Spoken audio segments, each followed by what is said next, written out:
环球大战线深入世界最前线，全球各地的观众朋友，大家好，我是叶思敏。今天每一战事我们会来关心到是伊朗真的比川普更疯了哦。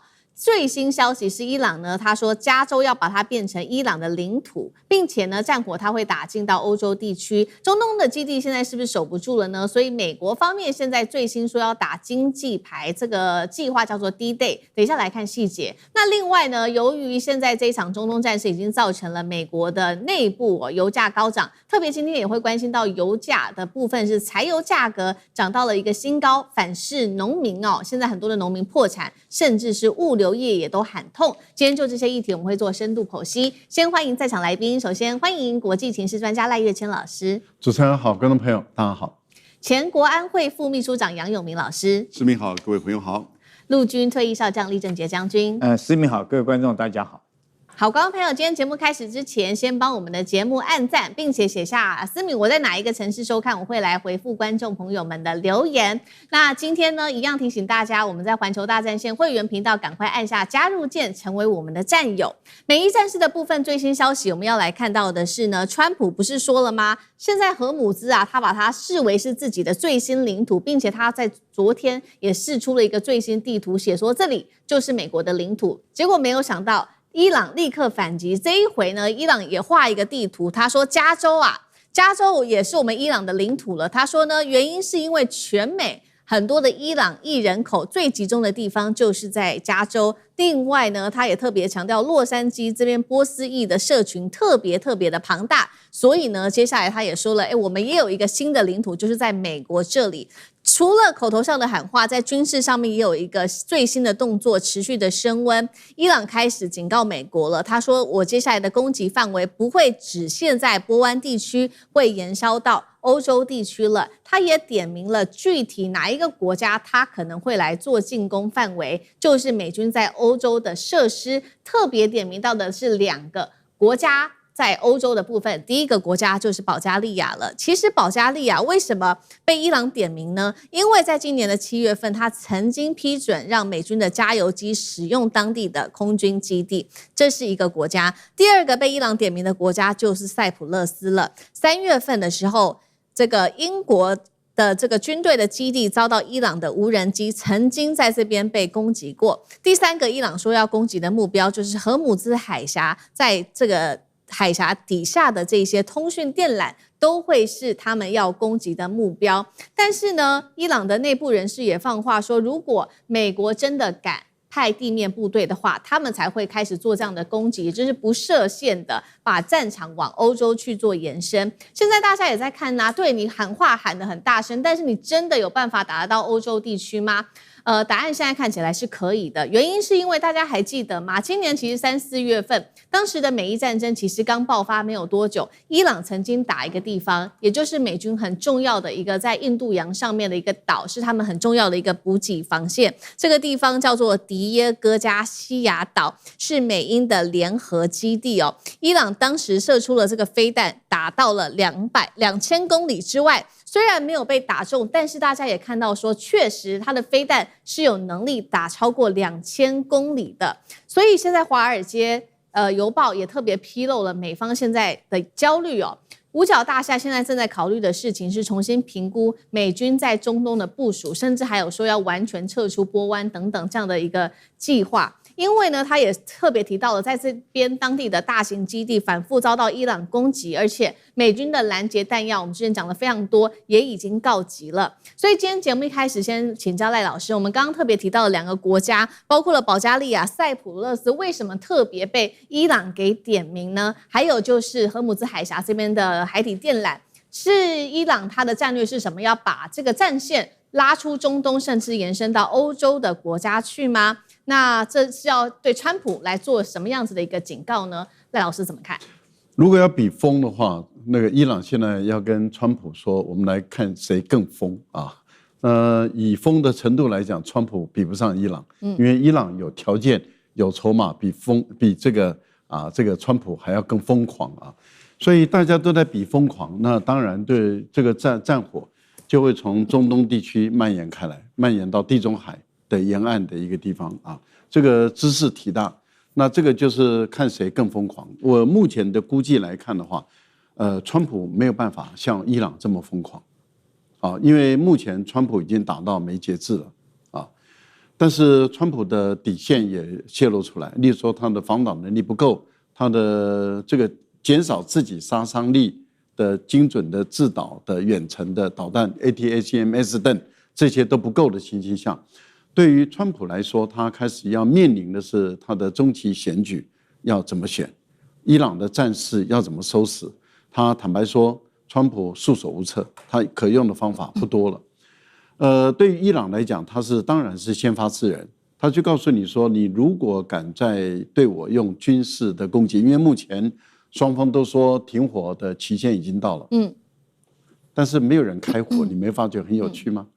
就是美国也没先开火，伊朗也没先开火，然后阿联酋的这个外海有2枚莫名其妙的导弹打过去。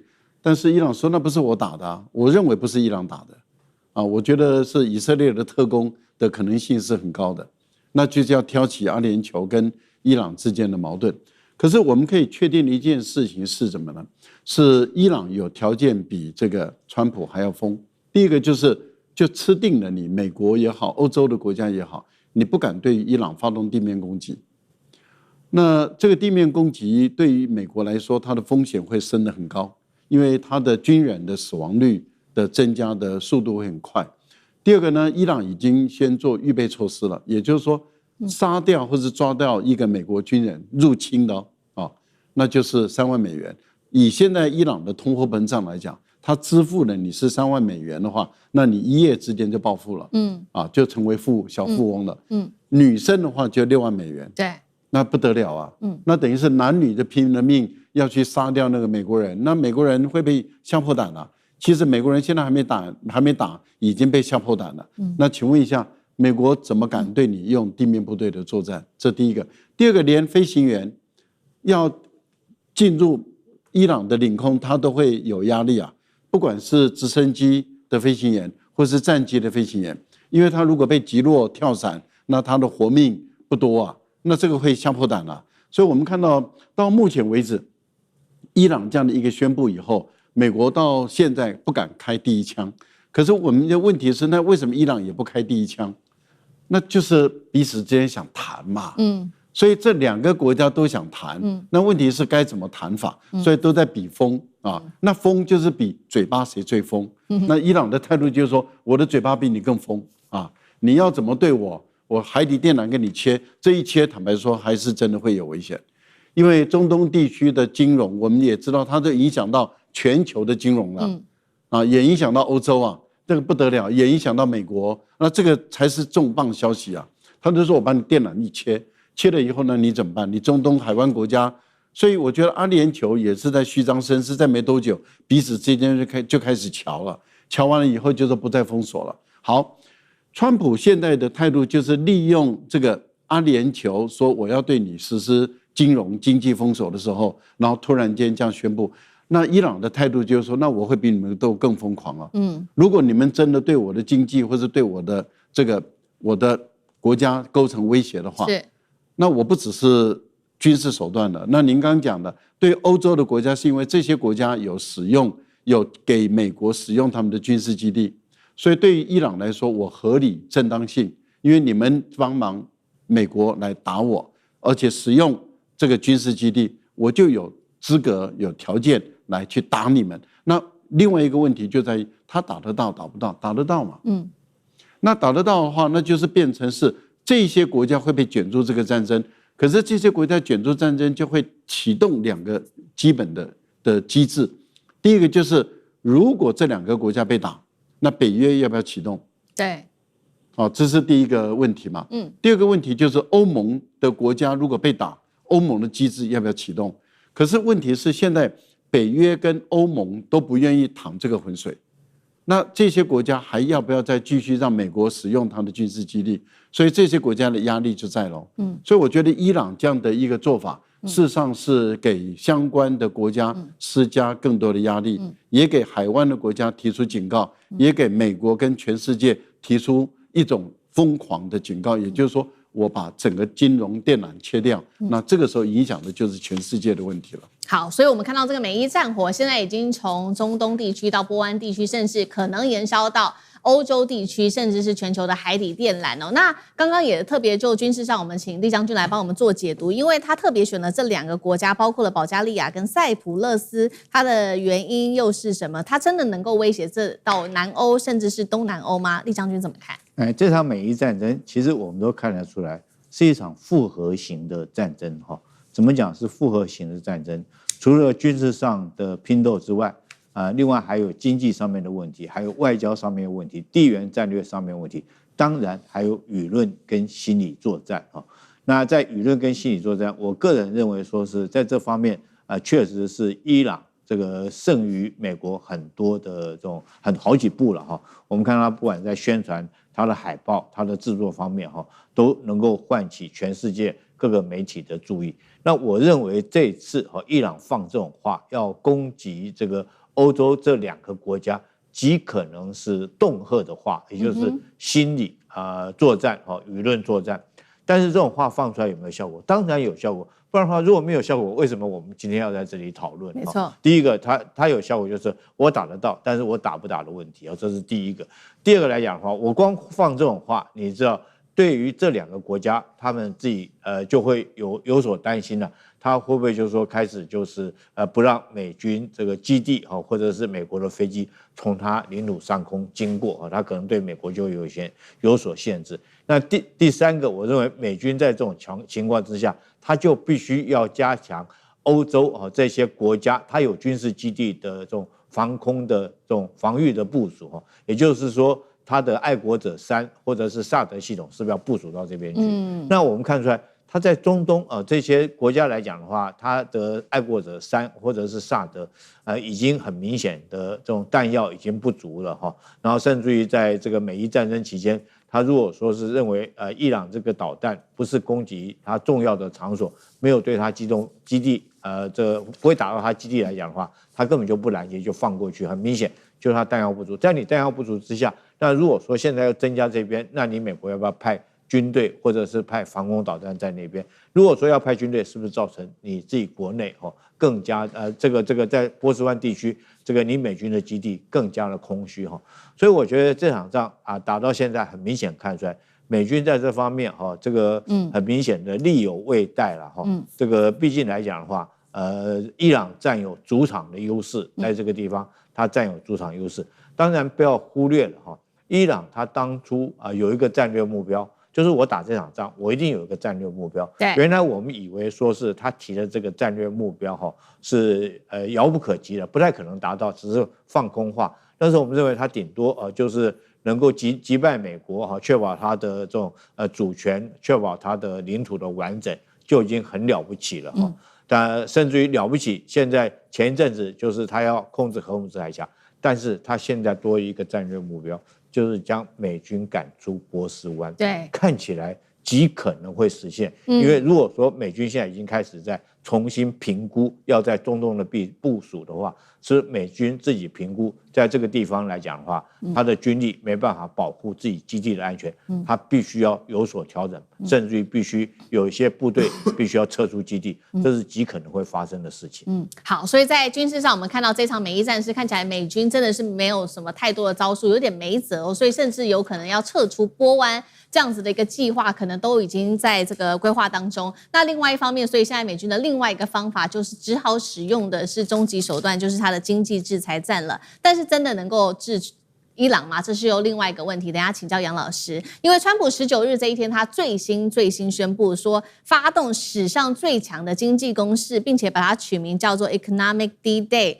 经济版的诺曼底登陆日。好，简单来说，他这一次要做的事情就是说，不允许任何国家、金融机构、企业替伊朗提供任何在经济上面的援助，否则要付出巨大的代价。现在也要来看说，伊朗真的会害怕吗？因为我们知道伊朗已经被美国制裁了差不多20多年的时间早就建立起它不管是在美金的一个制度的换汇上或者影子船队等等的这种灰色地带，它还是可以维持它基本的经济上面的运作。反倒是美国现在压力很大哦，因为这场美伊战事，我们知道不管是油价或者是柴油的价格都在不断的暴增。先前我们谈的是有关于原油价格，我们现在也来看到柴油价格的部分，因为柴油呢涉及到是美国当地的，不管是卡车、农业、建筑、工业、发电，会影响到美国企业跟家庭成本的。现在最新来看到，因为受到2场在中东跟俄乌战事的影响呢，柴油价格已经冲到每加仑5.47美元，这个是什么意思呢？其实是从2022年以来的历史最高点了。柴油跟原油的链解价的部分突破了每桶100美元，同样是创下了最新纪录。到底谁会先撑不住美伊之间？那杨老师又怎么看？我现在觉得美国在伊朗在内部的政治经济的情势各方面真的有一点进入到帝国末日症候群的现象。伊朗他不应该去打的，他如果不打的话，你看他在整个中东地区维持的还是老大，甚至可以让以色列在加沙去进行7万多人的屠杀行为。那中东地区全世界也都无可奈何。但是他一旦打了伊朗，就戳破了几十年来美国在中东的布局，也就是你看在安全层面、在能源层面、在以色列支持以色列为所欲为的层面，其实完全被戳破，使得美国在中东地区的军事的基地现在难以为继，然后呢，使得地缘政治跟能源的议题，美国已经不太能够掌控，而且倒过来去伤害、去追讨美国的经济跟通膨。现在它进入到第2阶段的消耗战，那这个消耗战就比谁强了？我觉得有3个关键词啊。第一个，主动。消耗战，因为伊朗也认为他在消耗美国，那美国也认为他在消耗伊朗，但是谁比较有主动的能力？